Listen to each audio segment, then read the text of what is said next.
like Pharmig is serving the pharmaceutical, the healthcare, and the cosmetics industry since 1991. It's a non-profit organization, and we provide training courses, we do webinars, seminars, conferences like these. We have an excellent committee with loads of panel members with a massive variety of pharmaceutical microbiology knowledge.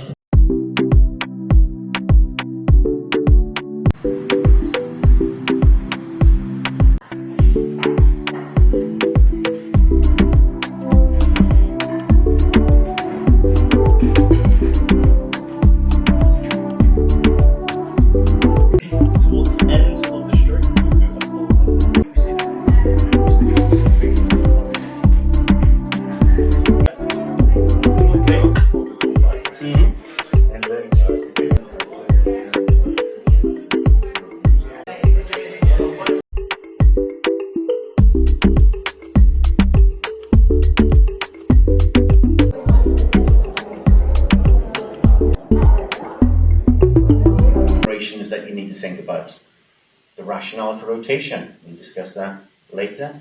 Shelf life, so not just the shelf life of it sitting in your warehouse or in the clean room area or a storage area, but it's in use shelf life as well.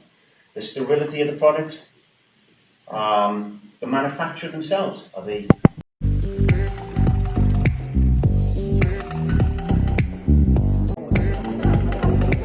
go back into that isolator or wraps and do my cleaning step. What am I going to use?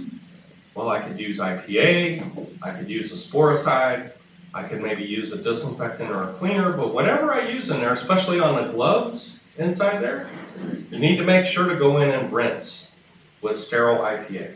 Why? You don't want to leave the residual behind. It could be a risk. Sterility of disinfectants. This is still in the new Annex 1. So one of the things it does state in there is that disinfectants used in grade A and B areas should be sterile prior to use.